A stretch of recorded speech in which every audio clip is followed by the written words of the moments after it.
Une conférence de haut niveau pour respecter les engagements de la résolution des Nations Unies sur l'intensification de l'action mondiale visant à éliminer les mutilations génitales féminines MGF se tient à Rome, en Italie.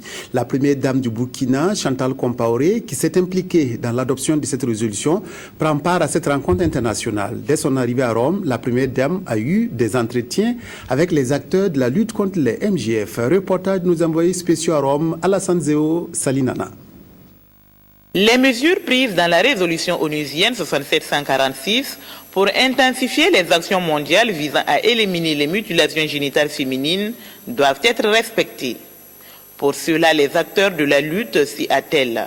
Les réflexions se poursuivent à Rome, en Italie, et la première dame du Burkina Faso, cheville ouvrière de cette résolution pionnière, va aux côtés d'autres acteurs de la lutte pour suivre les efforts en vue d'accélérer le changement comme demandé par la résolution des Nations Unies.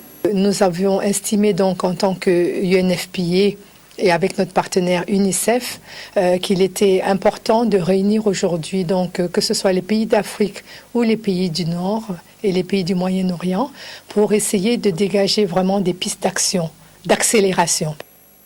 33 pays de tous les continents seront représentés à cette conférence de haut niveau de Rome.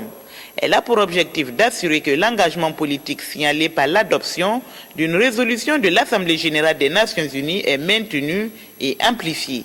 Au cours de cette rencontre, les États membres et les agences onusiennes vont exposer les engagements qu'ils ont pris pour l'abandon des mutilations génitales féminines. Il sera aussi question d'un plaidoyer pour mobiliser des fonds supplémentaires en vue de soutenir le programme conjoint Fonds des Nations Unies pour la population et l'UNICEF dans leur lutte contre les MGF. Nous avons quand même énormément de supporters qui ont quand même publiquement dit qu'il fallait abandonner donc cette pratique donc néfaste à la santé des femmes et des filles.